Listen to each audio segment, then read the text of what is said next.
عاملين ايه؟ اتمنى تكون المسلسلات مش مؤثرة عليكم ومذاكرتكم تكون ماشية كويس.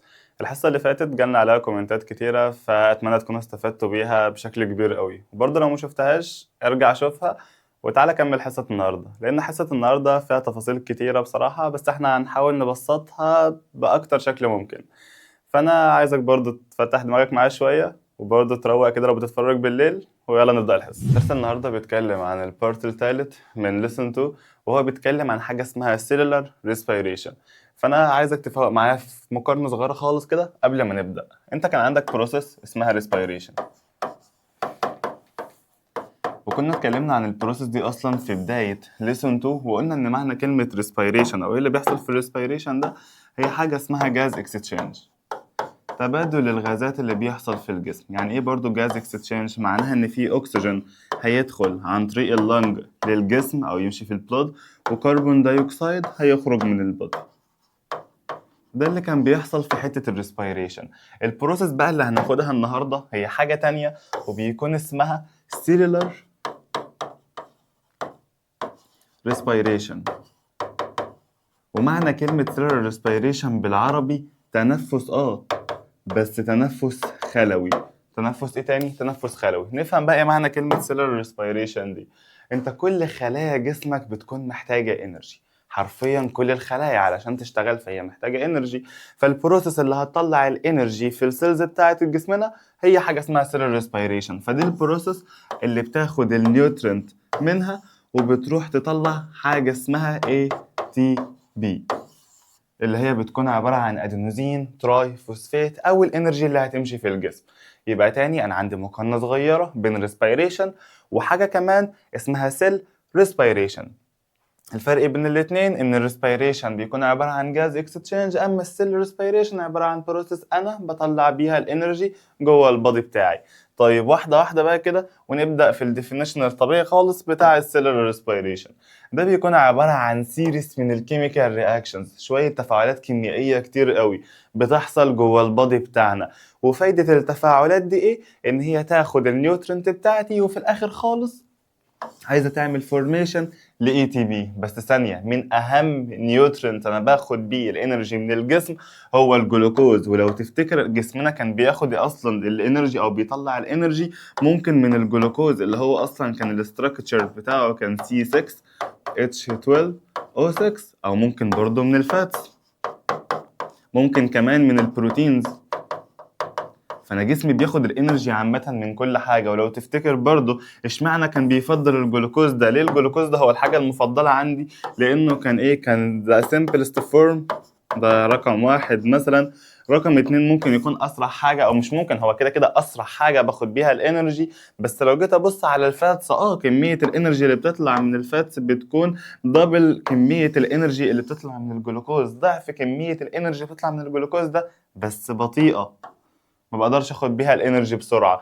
يبقى تاني سيل ريسبيريشن او السيل ريسبيريشن البروسيس اللي هناخدها النهارده دي البروسيس اللي انا هروح اكون بيها الاي تي بي. وخد بالك ان هي سيريس من الكيميكال رياكشنز، تفاعلات كيميائيه كتير قوي بتحصل في الجسم. اصلا الحته دي حرفيا هي كوبي بيست من منهج البايو، زي ما احنا ماشيين كده كده. قلنا ان ليسن تو كله او الباب كله عامه الترم ده متاخد من البايو بتاع التانية ثانوي، نزل على طول في منهجكم كده. بس برضه علشان تبقى فاهم، ده شرحها كان بياخد وقت كتير قوي. كان ممكن نقعد مثلا ساعة ساعتين ساعتين وشوية نشرح بس في حتة ايه؟ السيلولار ريسبيريشن دي. بس انت عندك في المنهج ظبط لك الدنيا خالص، وبس هيديك الاند برودكت. فانا هبدأ اول حاجة في اول خطوه في السيلولار ريسبيريشن، وهي خطوه اسمها جلايكولايسيس. انا بس عايز اتخيل كام حاجه معايا كده. هسالك سؤال في الاول، اقول لك هو الجلوكوز ده، لو تفتكر لما نرجع كده لليسون 1 واقول لك الجلوكوز ده حاجه اورجانيك ولا نان، كنت بتقول لي اورجانيك. هسالك ان الجلوكوز ده ممكن اعمل فيه ايه عشان اطلع منه انرجي؟ تقول لي ثانيه، هو كان اصلا اورجانيك، كان اصلا كومبلكس، حاجه معقده، حاجه الاستراكشر بتاعها كبير C6H12O6. فعشان اطلع الانرجي من كل ده باخد الجلوكوز كده، واول خطوه بعملها بكسره. اول خطوه هعملها في الجلوكوز بتاعي ان انا همسكه كده واقسمه نصين. فاول خطوه عندنا في السيل ريسبيريشن بيكون اسمها جلايكولايسيس. وايه معنى كلمه جلايكولايسيس دي بالعربي؟ معناها بالعربي ايه؟ تكسير الجلوكوز، او هنقول كلمه اصح شويه بالعربي معناها انشطار الجلوكوز.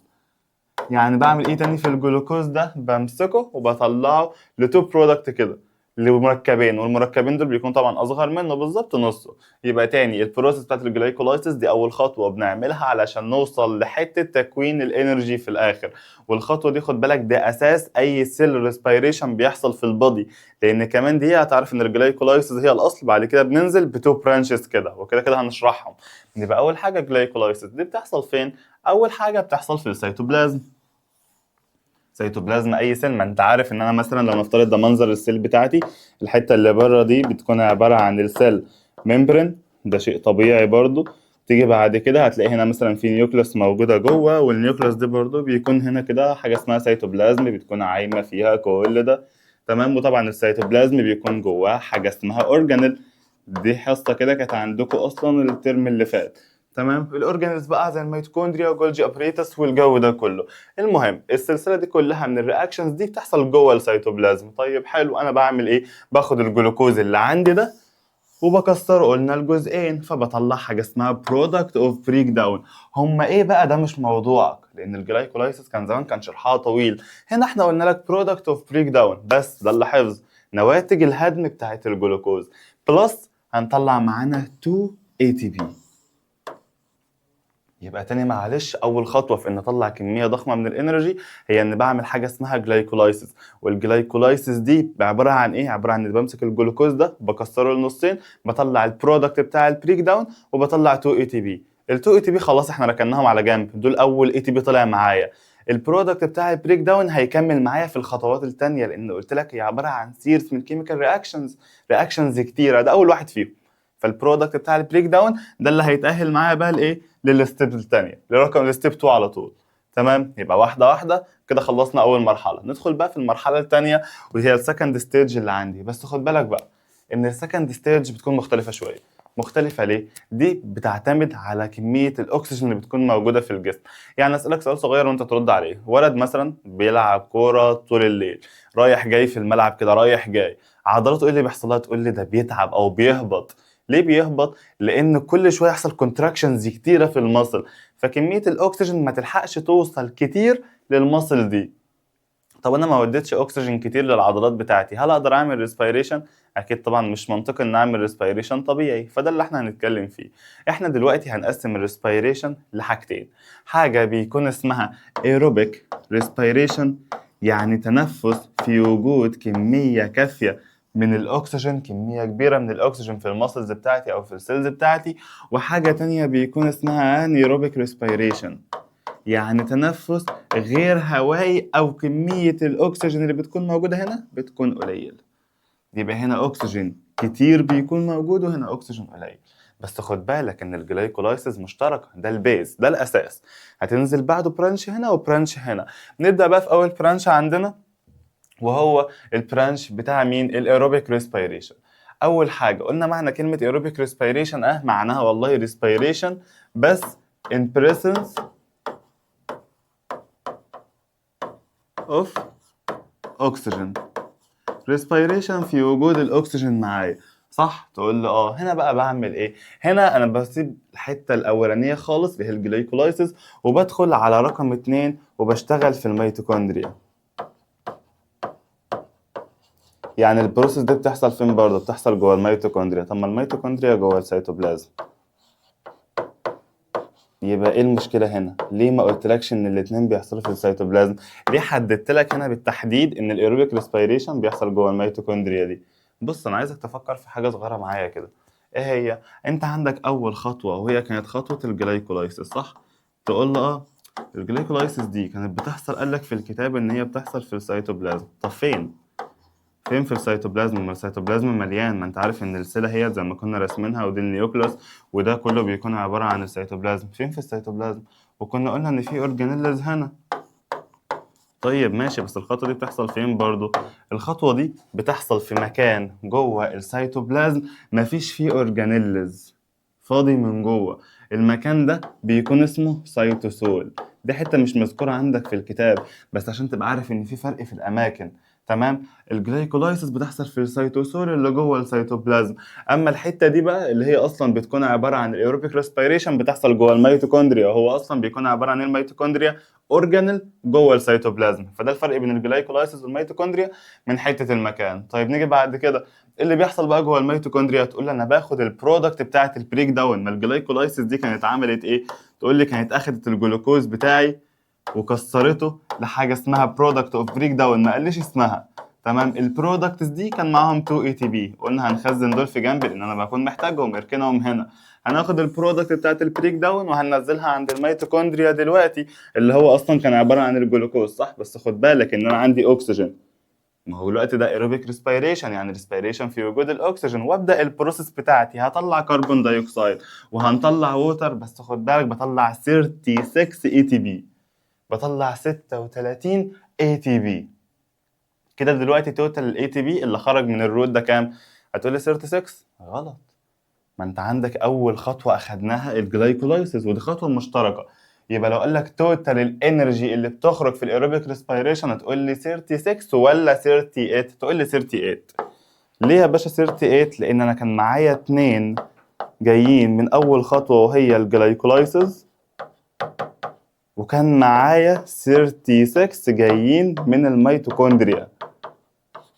صح؟ تقول لي اه صح. ودي اول خطوه عندك وهي الايروبيك ريسبيريشن.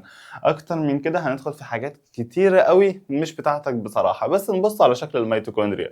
الميتوكوندريا بيكون ليها اوتر ميمبرين من بره وبيكون لها انر ميمبرين. الميتوكوندريا بيكون فيها ماتريكس من جوه، وخد بالك الحاجات دي كلها اللي في الميتوكوندريا دي بتساعد على انها تطلع الانرجي جوه البادي، من غير ما اتكلم عن تفاصيل كتير قوي في الميتوكوندريا وادخلك في حاجات مش بتاعتك. طيب ندخل بعد كده على رقم 2 وهي الانيروبيك ريسبيريشن، او تنفس بس في كمية قليلة من الاكسجين. يعني الاكسجين مش كتير في جسمي. يعني والله لو ولد بيلعب كوره او بنت مثلا ليله العيد عماله تنظف الشقه وقلبها من فوق لتحت كده، فبالتالي المسلز بتاعتها تعبت. فاحنا عايزين نعرف هي تعبت ليه بقى.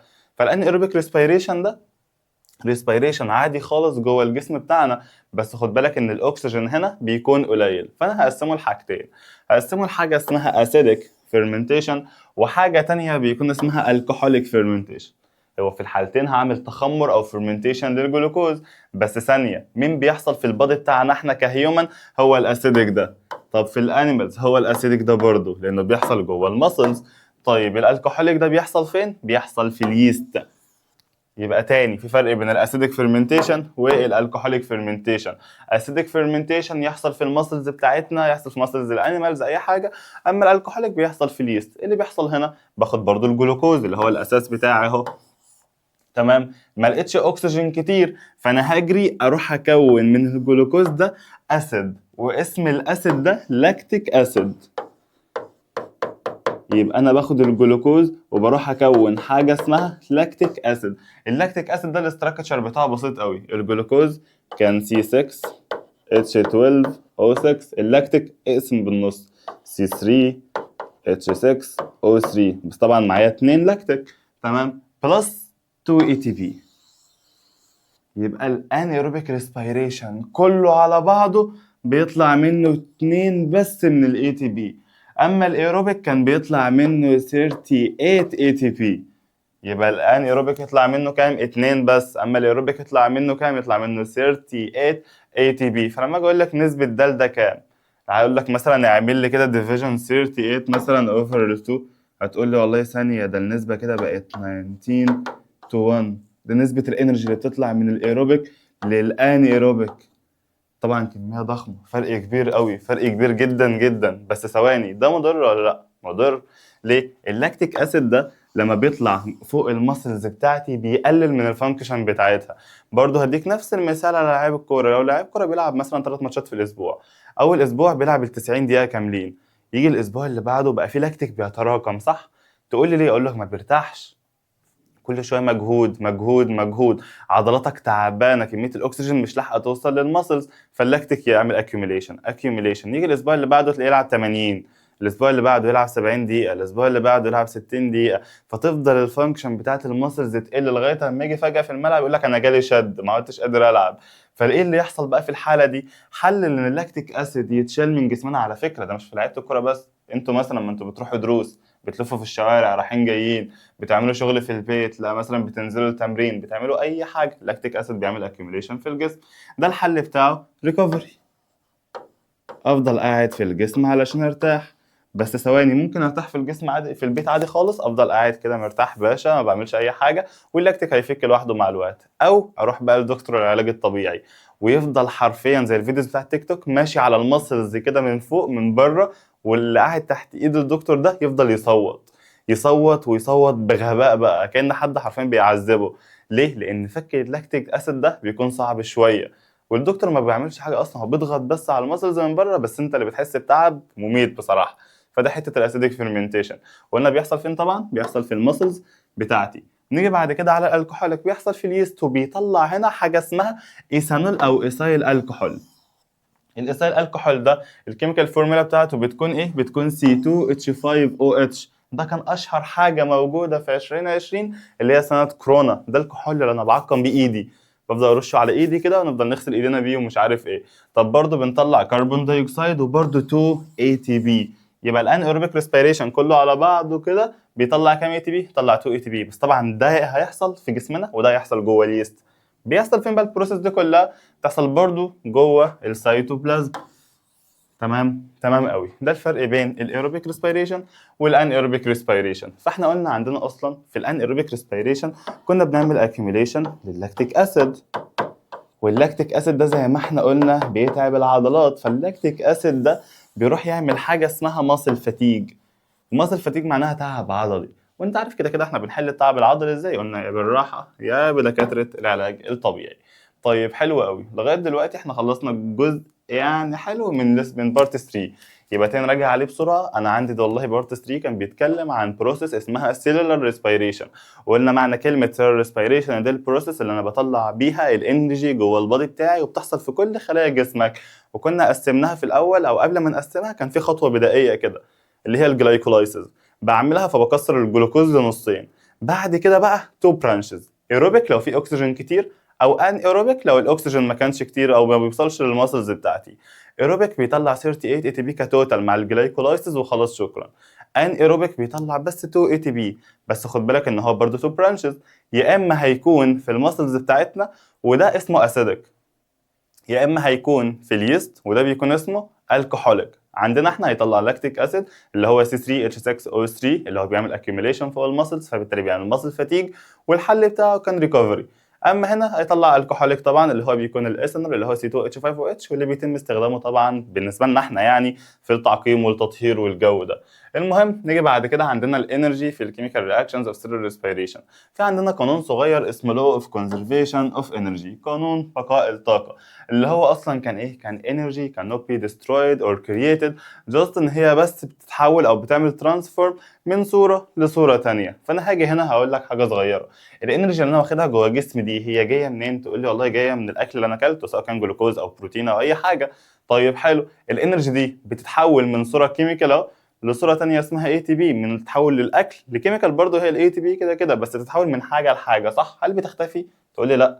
هل بتطلع انرجي جديده؟ لا، ما هي نفس الانرجي. فالفكره كلها ان انا بحول الانرجي اللي عندي دي اصلا في وجود الاكسجين، بعملها ترانسفورم الانرجي متخزنه في الكربون دايوكسيد والووتر اللي هم كانوا بيطلعوا از سكندري برودكت. دي نواتج ثانويه للرياكشن بتاعي، ما انا اكيد مش هطلع مثلا الاي تي بي بس، ومخزنها في صوره حاجه اسمها اي تي بي او الادينوزين تراي فوسفات. طيب حلو قوي. لما اجي ابص بقى على الرياكشن ده، وخد بالك كان عندك الترم اللي فات معلومه صغيره بقول لك ان الرياكشنز اللي عندك في الكيمستري نوعين، يا اما رياكشن هيطرد الحراره لبره او يطرد انرجي لبره، يا اما رياكشن علشان يتعمل محتاج ان هو ياخد انرجي. فبيقول لك ان الرياكشن ده عامه طرد الحراره لبره، فالرياكشن ده بيكون نوع من انواع الكيميكال رياكشن وهي اسمها اكزوثيرميك. فكك انت ما فهمتش دي، نيجي نشرحها بالتفصيل. خلاص، ما عندنا اكسبيرمنت صغيره كده. الاكسبيرمنت دي انا عملت فيها ايه؟ جبت تو فلاسكس، فلاسكين، وحطيت في الفلاسكين جيرمينيتنج سيدز، يعني حبوب لسه بتنبت شويه، او يعني عشان اعرف الفيتال بروسيس دي هتطلع ايه، حاجه بتطلع كربون دايوكسيد يعني تنفس عادي. طيب هاجي بعد كده عملت ايه؟ جبنا حاجه اسمها لايم ووتر. تمام، يبقى واحده واحده احنا عملنا ايه؟ جبنا فلاسك A وفلاسك B. فلاسك ايه؟ حطينا فيه جيرمينيتنج سيدز اهو، وجبنا نفس الكميه من الجيرمينيتنج سيدز حطيناها هنا. طيب عملنا ايه تاني؟ جبنا كاب اوف ووتر هنا وكاب اوف ووتر هنا، جبنا لايم ووتر هنا ولايم ووتر برضو الجهه التانيه، وقفلنا ده برابر كورك وقفلنا ده برضو برابر كورك، ووصلنا كل حاجه ببعضها. خد بالك ان البروسيس اللي هي حصلت في ايه هي بتاعت بي، نفس كميه كل حاجه هنا هي كميه كل حاجه هنا، باختلاف بسيط قوي. سيبنا الفلاسك اللي هو الاول ده في الروم تمبريتشر اللي هي بتكون من 20 لغايه 25 درجه حراره الاوضه العاديه، ومسكنا الفلاسك بي ده حطيناه في الريفريجريتور. طبعا درجه حراره الثلاجه بتكون قليله شويه، فاحنا ثبتنا كل حاجه وغيرنا بس التمبريتشر. وجيت ابص بقى على الرياكشنز اللي هتحصل هنا، لقيت ان كميه الكربون دايوكسيد اللي خرجت من الجيرمينيتنج سيدز في الفلاسك اللي محطوط في الروم تمبريتشر كانت عاليه قوي، كميه كبيره جدا. فهنا خرج كميه كبيره من الكربون دايوكسيد، وهقول لك انا عرفت منين. وهنا خرج كميه من الكربون دايوكسيد بس مش اكتر حاجه، خرج كميه اقل من الفلاسك الاول. طب انا عرفت منين ان الكميه دي كتيره؟ اللايم ووتر دي بتكون كليره عادي خالص رايقه جدا، بس اول ما بتشوف الكربون دايوكسيد بتبقى تربد، بتتعكر. فاللايم ووتر ده بيكون عباره عن ايه؟ عباره عن ديتكتور للكربون دايوكسيد،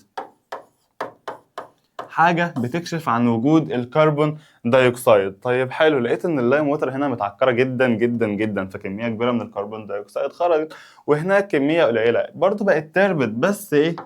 مش بكميه كافيه، مش بكميه كتيره، ما بقتش متعكره قوي زي طبعا ايه الحته الاولى. فنستنتج حاجه صغيره خالص، ايه هي؟ ان لما الحراره بتزيد، لما التمبريتشر بتاعتي تزيد، الكيميكال رياكشن بتاعي بيزيد ولا بيقل؟ بيزيد. طيب حلو قوي، ناخد بقى كام حاجه صغيره كده. بيقول لك والله from the previous practical activity we noticed that اول حاجه ان الكلير لايم ووتر is used for detecting الكربون دايوكسيد، واحنا خلاص عرفنا ان هي بتكشف عن الكربون دايوكسيد، فكك من دي. نيجي بعد كده بيقول لك ايه؟ will it become turbid when carbon dioxide pass through، برضو خلاص قلناها. بعد كده بيقول لك the end of each connecting tube must be submerged blue، او طبعا the water surface to prevent the entry of external air. احنا لما جيت قلت لك انا قفلت اصلا كل فلاسك بيهم من بره، قفلته ليه؟ قفلته لسبب واحد بس، انا مش عايز حاجه تيجي من الاكسترنال اير وتدخل لجوه، انا عايز اللي يخلي اللايم ووتر دي تربد هو اللي بيطلع من هنا، علشان البروسيس بتاعتي تبقى ناجحه، واثبت لنفسي ان العامل الوحيد اللي بيأثر على الرياكشن في الحاله دي، التجربه اللي انا عاملها، هي التمبريتشر، عشان عايز اعرف الايفكت اصلا بتاع التمبريتشر بتاعتي. فبقول لك ان احنا ثبتنا كل حاجه وسيبنا بس التمبريتشر هي اللي بتتغير، مفيش حاجه غيرها بتتغير. فبقول لك this ايه happens to be able to accurately measure the effect of independent variable اللي هي بتكون التمبريتشر، لان دي الحاجه الوحيده اللي متثبته على الديبندنت فاريبل. الحاجات اللي اتحكمت فيها بقى زي مثلا الريت بتاع السيلر ريسبيريشن بتاع السيدز، فكل ده to ensure that the change in cell respiration rate of seeds into flasks is only affected by difference in mean in temperature. يبقى انا كل ده عشان برضه نفهم الايفكت بتاع التمبريتشر. طيب هنا عندك scientific background صغيره خالص بيشرح لك ايه معنى كلمه independent variable. احنا فين؟ ويت ارجع بس. خلاص بيقول لك ده الفاكتور طبعا which is changed to control طبعا or tested، او طبعا to determine the effect of another factor. ندخل بعد كده في الجزء المهم. هو ايه اللي حصل؟ خرجاني. ثواني. ماشي. ندخل بعد كده في الجزء المهم، وهي انواع الكيميكال رياكشنز. انواع الكيميكال رياكشنز اللي عندي هما 2. قلنا عندنا رياكشن محتاج انرجي علشان يتعمل، بيعمل ابزورب الانرجي، وده بنسميه اندوثيرميك. ورياكشن تاني بيطرد الانرجي من جوه، ودي حاجه بنسميها اكزوثيرميك. هديك بس يعني ايه حاجه صغيره خالص. لو انا واقف في الجيم، مش عارف الجيم والله عشان ما بروحوش باين بقالي فتره، فغالبا انا كل الاكزامبلز عليه، بس الفكره بجد لو انا واقف في الجيم كده وبعمل تمارين وخلاص دمرت الدنيا، وجيت ابص على جسمي بلاقي ان جسمي بقى سخن، تقول لي اه، اقول لك طب ما جسمك سخن ده معناه انه بيعمل ايه؟ بيطرد الحراره من جوه لبره. حتى لما حد يجي يمشي حواليك كده بيحس ان المكان حواليك دافي. دافي ليه؟ حرارتك انت طلعت من جواك لبره، فالرياكشن اللي حصل جواك رياكشن اكزوثيرميك، مع ان هو طارد للحراره من جوه لبره. طب نيجي بعد كده في الاندو، اي رياكشن بيحصل محتاج ان هو يعمل ابزورب الانرجي. يعني ايه مثلا؟ كده احنا هناخد اكزامبل، بس اي حاجه مثلا عشان تتعمل او تتصنع تولع عليها النار مثلا، فهي عملت ابزورب الانرجي علشان تشتغل فبقت اندوثيرميك. فانا عايز اخد بس التفسيرات دي. اول حاجه لو هديفاين الاكزوثيرميك بيكون عباره عن رياكشن بيعمل ريليزنج للانرجي. والله رياكشن بيعمل ايه؟ بيعمل افراز للانرجي اللي بتكون موجوده جواه فبيطلعها لبره. طيب واحده واحده ثانيه عشان احنا بنشرح في حاجه ثانيه. خلاص يبقى تاني ايه معنى كلمه اكزوثيرميك؟ ده معناه رياكشن from which an amount of thermal energy is released to the surrounding. فبالتالي بيرفع درجة حرارة السراوندنج أو بيرفع درجة حرارة الاريا اللي بتكون موجودة حواليه. طيب الاندوثيرميك لا، ده رياكشن بيعمل ابزورب للانرجي اللي بتكون موجودة في السراوندنج فبالتالي بيقلل درجة حرارة السراوندنج وهو بيتعمل. بس في حاجة صغيرة محتاجين نعرفها برضو قبل ما ندخل في السكة دي كلها. أي كيميكال رياكشن علشان يتعمل مفهومه إيه؟ إيه معنى كلمة كيميكال رياكشن أصلا؟ كيميكال رياكشن ده كان معناه إن أنا بعمل تكسير للبوندز اللي بتكون موجوده في الرياكتنت وبعمل فورمنج لنيو بوند في البرودكت. ده كان تعريف الكيميكال رياكشن وده كان في الاعدادي. فانا هنا برضه هقول لك نفس الكلام بالظبط مفيش اي اختلاف. بعمل ايه؟ بعمل اول حاجه consuming الاماونت اوف انرجي فور بريكنج ذا كيميكال بوند. علشان اكسر البوندز بتاعت الرياكتنت انا بستهلك طاقه في الاول وبعد كده بعمل بروديوسنج الاماونت اوف انرجي عشان اعمل فورمنج للنيو بوندز. فده معنى كلمه كيميكال رياكشن. وقلنا ان احنا نقسمه لاكزو واندو. فانا هاجي بعد كده اول حاجه قلنا الاكزوثيرميك ده حاجه بتعمل ريليز للانرجي للسراوندنج على طول. اما الاندو بيعمل ابزورب للانرجي. طيب واحده واحده بقى كده. عندك الرياكشن الطبيعي لو هديك اكزامبل مثلا هقول لك على اي رياكشن A بلس B هيطلع مثلا C. طيب الرياكشن ده لو قلت لك ان الرياكشن ده خد انرجي من هنا وطردها لبره وكتبت لك هنا بلس انرجي، الرياكشن ده كده هسميه اكزوثيرميك صح؟ معناه ان هو طارد الحراره. فانا هسألك سؤال صغير وعايزك تفكر قبل ما تسمعها مني او توقف الفيديو قبل ما تسمعها مني. اكزوثيرميك هنا معناه طارد الحراره صح؟ تقول لي اه. معناه ان الانرجي اللي موجوده في الرياكتنت اكتر ولا اللي موجوده في البرودكت؟ دقيقه ورد. خلاص ايه في الفيديو فكر. انا طردت الحراره من جوايا لبره فمعناها ان الانرجي اللي بتكون موجوده في الرياكتنت هنا اكتر بكتير طبعا من اللي موجوده في البرودكت. ليه؟ ما انا اللي طردت، انا اللي اخدت الانرجي من عندي هنا وطردتها لبره على طول. تمام؟ فعشان كده الرياكشن بقى اكزوثيرميك. فلما اجي اقول لك والله ان الانرجي بتاعه الرياكتنت اكبر من البرودكت يبقى الكلام بتاعنا منطقي صح؟ تقول لي اه. طب نروح للجهه الثانيه اندوثيرميك معناه انا بعمل ابزورب الانرجي. يبقى 100% ان الانرجي بتاعه الرياكتنت قليله فبالتالي بتكون محتاجه اصلا انرجي علشان ان هي تاخدها فبالتالي طبعا البرودكت بيكون اعلى منها. فالانرجي بتاعه الرياكتنت هنا بيكون اقل من الانرجي بتاعه البرودكت. طيب تمام قوي. اللي عملت الداتا عملت نفس الرسمه هي يعني حطت هنا الرياكتنت اكتر وهناك راحت حطت الرياكتنت اكتر. فدي حاجه فاهم يعني غريبه. ففكك من الحوار ده عامه. فانت عندك الانرجي بتاعت مين؟ البرودكت هنا اكبر من الرياكتنت، هنا الرياكتنت اكبر من البرودكت. طيب نيجي بعد كده ناخد كذا حاجه صغيره. ايه هي بقى؟ انت عندك والله لو جيت ابص هلاقي هنا في اصلا relatively small activation energy. نقف شويه. ايه معنى كلمه activation energy؟ ده بيكون عباره عن ايه؟ المينيمم amount of energy needed to start the chemical reaction. اقل كميه طاقه بنكون محتاجينها علشان نبدا تفاعل كيميائي. بس فوقك من دي، احنا قلنا هنا والله في الاكزوثيرميك ان انا عندي الانرجي بتاعه الرياكتنت بتكون اكبر من البرودكت وكده كده ده المبدا اللي احنا ماشيين عليه. فانا هاجي ابص هنا هلاقي لو هرسم جراف يعبر عن ده هلاقي ان الرياكتنت بتاعتي فوق اهي وهلاقي ان البرودكت بتاعي تحت. يبقى هنا اثبتت فعلا ان الرياكتنت اكبر من البرودكت. بس ثواني، لو قلت لك مثلا درجه الانرجي اللي هنا 100 وهنا مثلا 50، الفرق بينهم ده بنسميه ايه؟ فرق الانرجي بين البرودكت والرياكتنت اللي هو المكان ده، الخط ده صح؟ ما هو ده البرودكت اهو، ده الرياكتنت اهو، الخط ده كده بنسميه دلتا اتش. ومعنى كلمة دلتا اللي تشينج طبعا اللي بيحصل بين البرودكت والرياكتنت. طيب حلو. بس هتيجي تبص على باقي الجراف هتلاقي في عندك كده حاجة غريبة. المنطقة دي كده، المنطقة دي بتعبر عن ايه؟ المنطقة دي بتعبر عن الاكتيفيشن انرجي.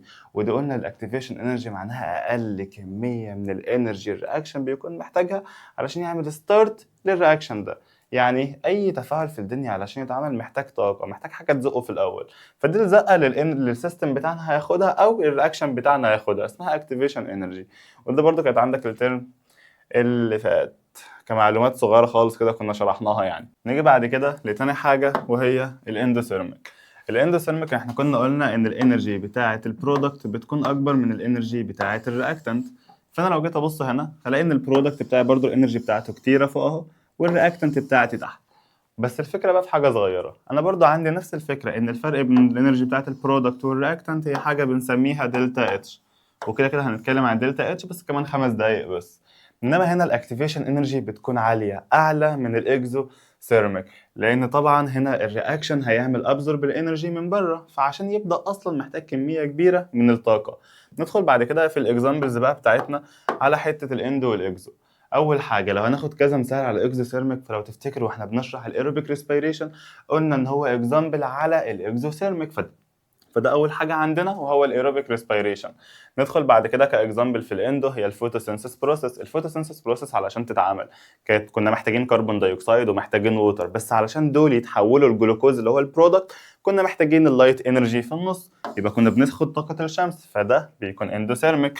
طيب الرياكشن بين الاسيد والبيز، لو انا عملت رياكشن مثلا بين الهيدروكلوريك اسيد والNaOH اللي هو مثلا اسيد والكلاين، كنا بنروح نطلع NaCl اللي هو السولت بتاعنا بلس H2O بلس هيت، يبقى برضو هنا الرياكشن ده بيكون اكزوثيرميك طارد للحراره. نيجي هنا الرياكشن بيقول لك ديكومبوزيشن، علشان اعمل ديكومبوزيشن او اكسر او احلل حاجه فانا برضو بكون محتاج انرجي في الاول، فبالتالي انا هكون اندوثيرميك. فهنا بيقول لك ايه بقى، علشان اعمل ديكومبوزيشن للبوتاسيوم كلوريت اللي هو ده كده هحتاج هيت في الاول، وهحوله لحاجه اسمها بوتاسيوم كلورايد بلس الاكسجين بتاعي. المهم بس انا عايز افهم ان الرياكشن ده هيكون اندو، واي رياكشن ديكومبوزيشن عندك هيتحسب اندوثيرميك. طيب نيجي بعد كده في الجزء الجديد بقى وهي حاجه اسمها المول، وشويه حساب كيميائي كده سريع، مش حاجه اللي هي معقده قوي، كان برضو اتكلمنا عنها في الترم اللي فات في شابتر 1.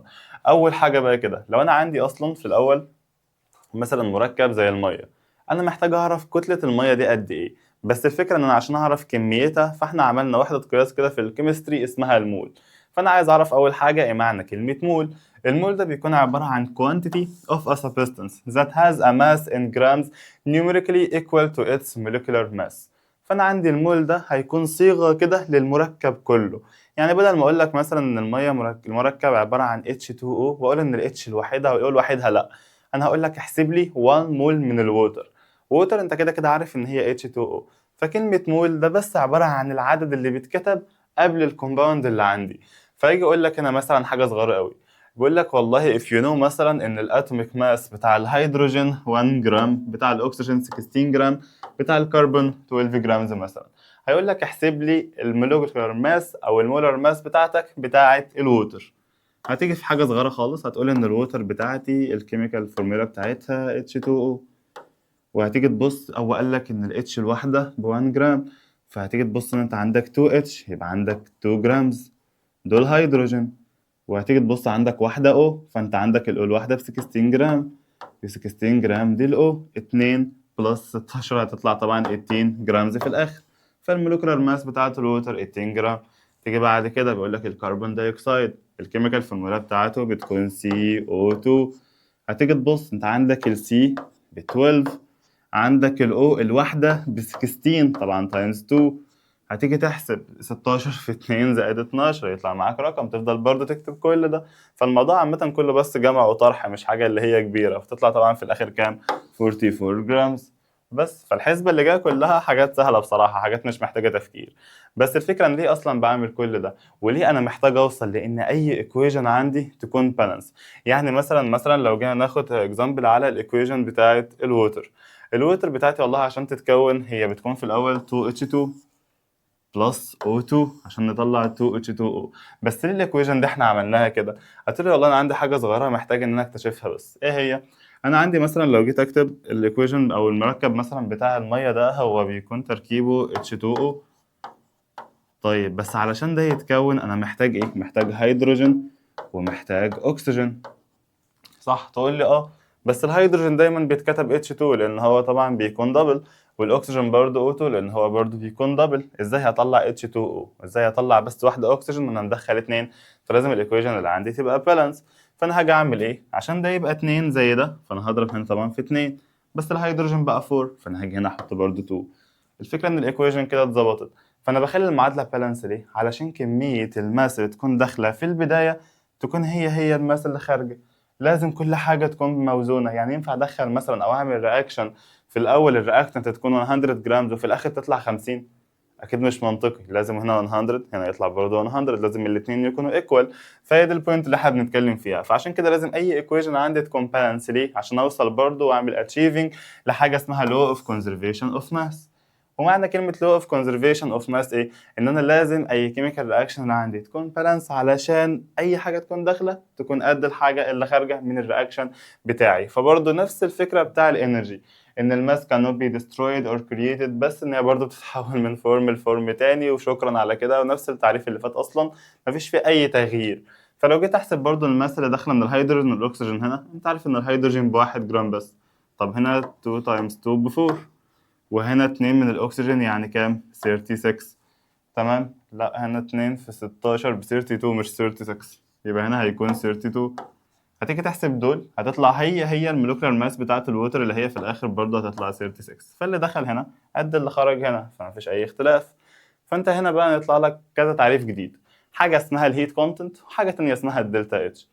الهيت كونتنت ده بيكون عبارة عن ايه؟ ده الاماونت اوف chemical energy اللي بيكون stored in 1 mole of a substance or 1 mole of product and its measuring unit is kilojoule per mole. فالهيت كونتنت معناها كمية الهيت اللي بتكون موجودة في المركب اللي عندي. ما انت لو تفتكر الرياكشنز كانت اكزو واندو، يعني قلت لك برضو نفس الرياكشن العادي A plus B بعد كده هينتج في الاخر C، وقلنا ده هيطرد انرجي لبره. الانرجي دي هيجيبها منين؟ ما هي من جواه. يبقى كل مركب في حاجة اسمها هيت كونتنت، تمام؟ او كل مول في حاجة اسمها هيت كونتنت. وقلنا ايه معنى كلمة دلتا اتش؟ من غير ما ابص هنا، دلتا اتش والانثالبي معناها الديفرنس بين الانرجي بتاعة البرودكت والانرجي بتاعة الرياكتنت. وخد بالك لازم البرودكت واشيل منه الرياكتنت، ما ينفعش العكس. وما ينفعش تقول لي انا اخد الكبير ناقص الصغير، لا، برودكت ناقص الرياكتنت. معنى كده ان ممكن الاجابة بتاعتي تطلع بالنيجاتيف، عادي جدا يعني. فانا عايزك برضو تستنتج نفس الفكره. انت كان عندك تو رياكشنز، اكزوثيرميك واندوثيرميك، مين فيهم ممكن يطلع بالنيجاتيف؟ برضو وقف الفيديو وجاوب مع نفسك وترجع تاني تشوفها. هتلاقي ان انت عندك حاجه صغيره قوي، الانرجي بتاعه الرياكتنت لو كتيره فبالتالي الحاجه اللي عندك او الدلتا اتش هتطلع بالنيجاتيف. وامتى الرياكتنت ده بيكون كتير او امتى بيكون اكبر من البرودكت؟ في حالات الاكزوثيرميك. يبقى دايما في الاكزوثيرميك الدلتا اتش بتاعتك بالنيجاتيف، ودايما في الاندوثيرميك الدلتا اتش بتاعتك هتكون بوزيتيف، لان هنا البرودكت هيكون اكبر من الرياكتنت، اما هنا الرياكتنت هيكون اكبر من البرودكت. طيب حلو، نيجي بعد كده في نفس اللي احنا قلناه تاني، ان الدلتا اتش الهيت بتاعت البرودكت ناقص الرياكتنت. وقلنا برضو ان هنا هتكون بوزيتيف امتى؟ لو الرياكشن بتاعك كان اندو، هتكون نيجاتيف طبعا لو الرياكشن بتاعك كان اكزو. طيب نيجي على مثال صغير خالص عشان تعرف انت هتحسب ايه. بيقول لك calculation of the amount of heat released from combustion of 80 grams of methanol. وهتيجي تبص هنا بيقول لك اول حاجه انا عايز احل سؤال زي ده، فانا هحله ازاي؟ الميثانول ده الكيميكال فورمولا بتاعته بتكون CH3OH. عندك المركب ده بيكون عباره عن الميثانول. فالفكره بقى دلوقتي علشان اعرف كميه الانرجي اللي خارجه او اللي داخله قد ايه، لازم اعرف انا معايا كام مول. لازم افهم الاول الايثانول ده بكام جرام. فانا لما اجي احسب الايثانول والله واشوف الصيغه بتاعته هلاقي ان المول الواحد بس من الايثانول بيكون عباره عن 32 جرامز. دي كميه الجرامات اللي بتكون موجوده في الايثانول.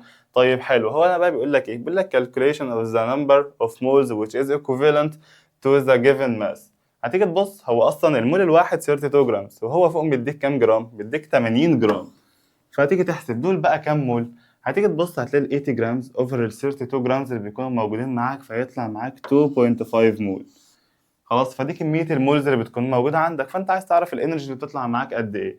الانرجي اللي كانت بتطلع من ال 1 مول كانت الرقم ده.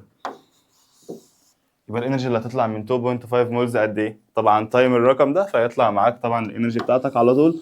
ودي المسائل بتاعتك. ندخل بقى في الاكزامبل الثاني. انت عندك هنا بيقول لك ايه decomposition of ammonium nitrate when heated is according to the following equation. عندك الامونيوم نيتريت NH4NO3، بيقول لك لما انا بعمله decomposition او بكسره هيكون N2O plus NH2O. فبقول لك ان كميه الانرجي اللي بتطلع هنا بتكون الدلتا اتش يعني هتكون بوزيتيف 36. اول حاجه انرجي وطلع او الدلتا اتش بتاعتك وطلع بالبوزيتيف، الرياكشن ده اكزو ولا اندو؟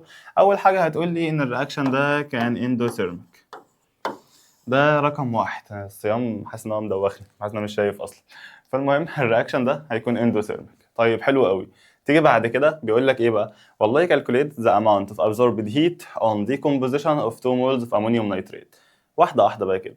انت عندك ده مول واحد ولا 2 مول؟ والله ثانيه مش مكتوب هنا حاجه، فده 1 مول بس.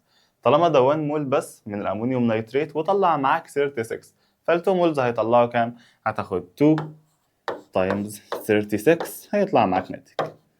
تختار اللي هو بالتالي كان 72. انا من كاره الماس على فكره، من اكتر الناس اللي بتكره الماس في الدنيا. 32 72 بس. المهم بقى ايه، انا دلوقتي خلصت معاك البارت الثالث من ليسن 2. ليسن 2 كان طويل جدا بس عامه احنا الحمد لله خلصناه. خلصنا بارت 3 خلاص، دلوقتي احنا لسه لنا بس ليسن 3 في الشابتر ده، وندخل ان شاء الله بعد كده على مراجعه مارس. انا عارف ان انا ما حليتش معاك كتير بصراحه، فدي مشكله صغيره بس هنعدلها ان شاء الله في المراجعه. فالموضوع بجد هيفرق معاك قوي. هيفرق معاك في ايه؟ احنا هننزل حصه المراجعه هنلم اللي فات كله، وهحط لك مثلا بتاع 50 60 70 80 سؤال كده على اللي فات كله، نفضل نحلهم ونلم في البوينتس اللي بتكون مهمه قوي في الثري ليسنز دول. بقى طبعا عايزك اللي هو ايه تظبط الدنيا معايا شويه، تشير بتاع طبعا كومنتس زي ما انتوا بتعملوا. وبصراحه انا حاسس ان انا الموضوع بدأ يجيب نتيجه شويه، فانا كده كده ان شاء الله مكمل معاكم عادي يعني. بس لو في اي حاجه مش فاهمينها بجد ممكن تدخلوا على الرقم وتسالوا. كده كده الرقم بيكون باين في اول سلايد، او مش باين هنا بس باين في اول سلايد. فانت ممكن تدخل تسال عادي خالص يعني. انا هرد بجد، هرد على اي اسئله انتوا عايزينها. اي سؤال مثلا انتوا محتاجين تحلوه او مش متاكدين من اجابته ابعتوا برضه انا معاكم. اي حاجه في الجايد انسر فيها مشكله، لان جايد انسر كتاب المعاصر فيه كام تكه صغيره خالص يعني، او كام غلطه نازله في كام كتاب، فبرضه انا معاكم فيها. فبس يلا سلام.